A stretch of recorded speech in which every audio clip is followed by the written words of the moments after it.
Assalamualaikum warahmatullahi wabarakatuh. Kali ini kita akan melanjutkan pembahasan kita mengenai fluida dinamis.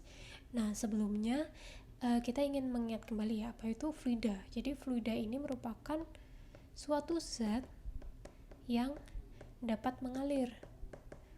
Nah, apa saja yang termasuk fluida?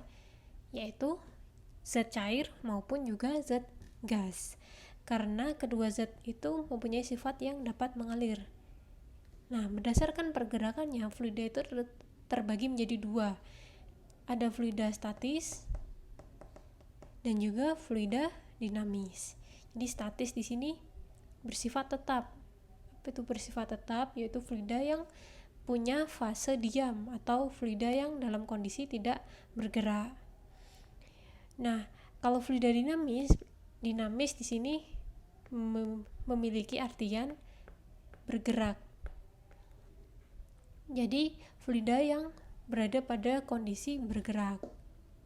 Nah, apa contohnya? Kalau fluida statis, karena statis ini adalah diam ya, memiliki artian diam, maka contohnya di sini ada aliran air pada danau.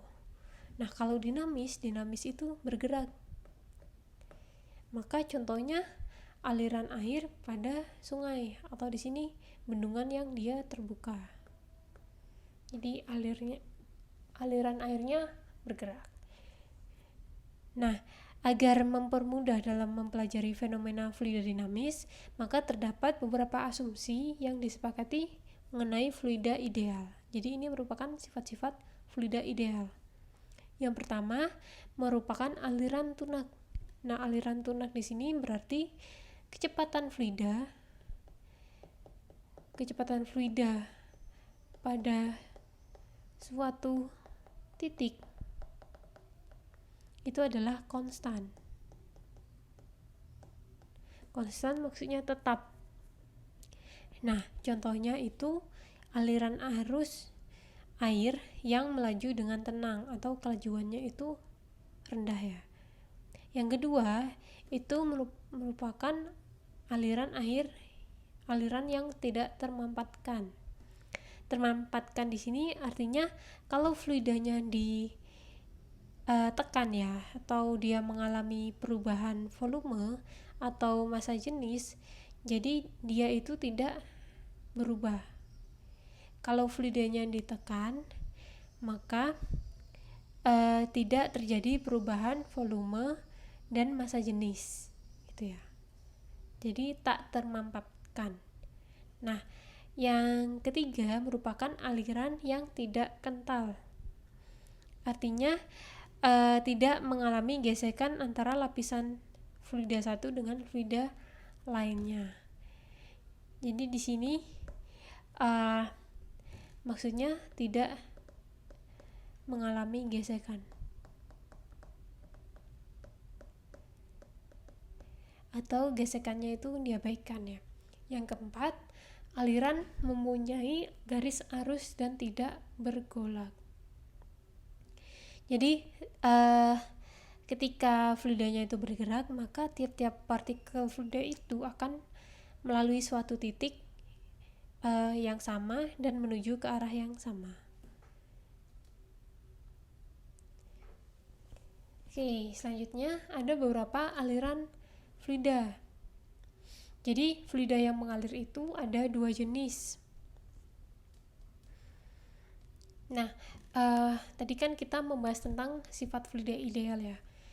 Nah, sebenarnya tidak ada fluida yang benar-benar ideal, tetapi yang mendekati sifat fluida ideal itu adalah air. Makanya di sini kita coba membahas mengenai aliran fluida. Di sini contohnya adalah air ya.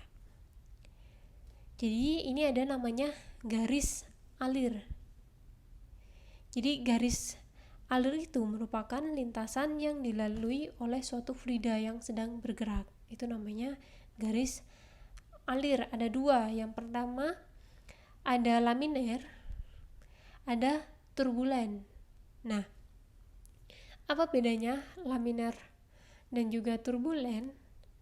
Kalau laminer itu aliran fluidanya mulus. Jadi pada suatu aliran